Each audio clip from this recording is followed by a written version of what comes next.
Hi, welcome to Module 4. This video is designed to take you through this unit, which is all about creating your Inform Me piece. It is an informative presentation.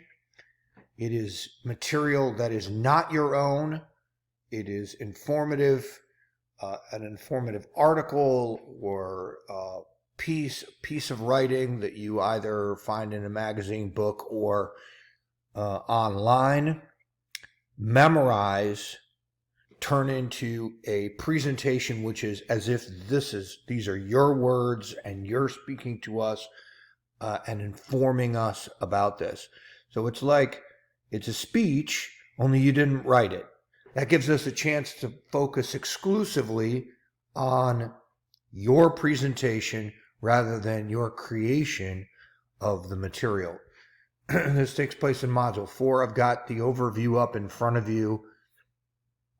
You can see the preparatory material that we do to read about it, and then you can see how these activities are broken into 3 chunks that include the quiz to begin with, the discussion, which is going to break that even more down, and it includes your rehearsal, which you will upload to a streaming service and then place a link in the discussion so that not only I can see it and give you feedback on it, but also your fellow students can see it.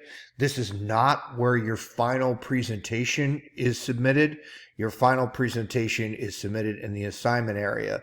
So let's take a look quickly at that set of instructions. We're going to skip by all of the activities that go on in Module 4, which are all pretty easy to understand. They're different articles and videos that you're going to watch, and they'll help you prepare for this presentation. But if we look at these specific instructions, let's skip ahead a little bit.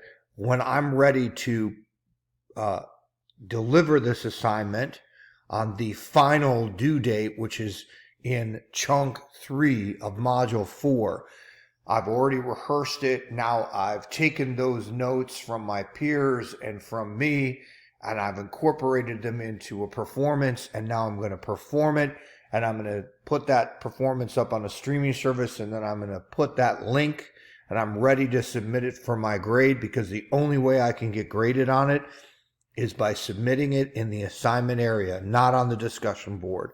So what I'm going to do is I will then click on the title of the discussion. It is going to open up this assignment spot here, and then I can create a submission. I can upload files. I can add comments. You are going to need to put the material that you presented and upload that in Upload Files. Browse your computer, so you're going to want a copy of that on your computer. You're not just going to upload a link to it. You need to make sure you have a copy of it, okay? And then add comments is a great place to put in that URL, okay? Don't just put in a link that says my speech and then hot link it, even though you could do that. Sometimes those links break. I'd rather see you put in the entire URL. Okay, create a submission, again, is another place you could put that. And again, you've got a full plethora of tools here, and this is where a lot of people like to put in, this is my video, and then make it a hot link, but I'd rather have the whole URL. Okay, and then you click submit. This is when you're all done. So let's back up and take a look at the assignment itself. All right.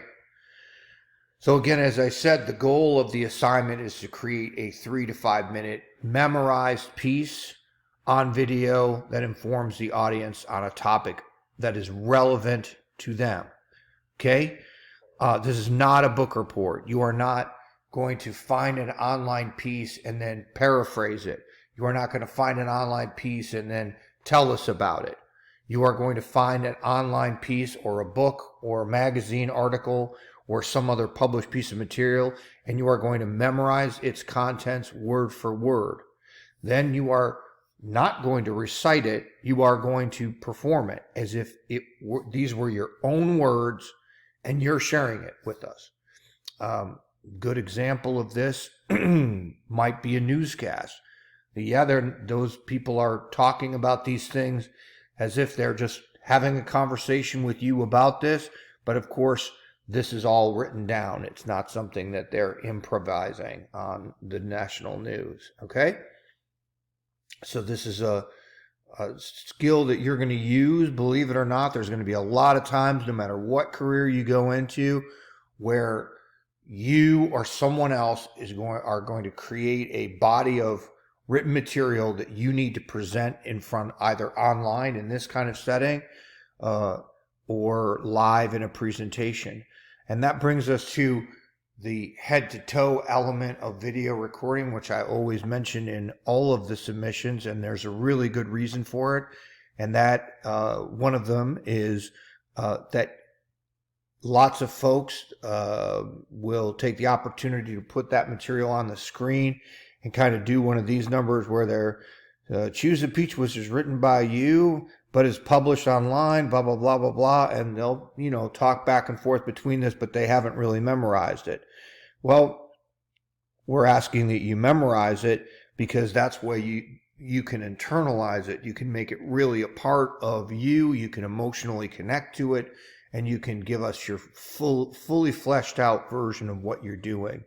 Also, memorization is a really important technique to learn, and it's a part of this course, okay? So that's part of it. I don't want you to be able to use the material to prompt you on the screen.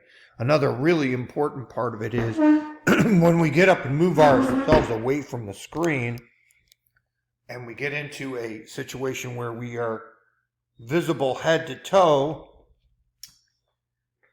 then we start communicating a lot differently and a lot more fully.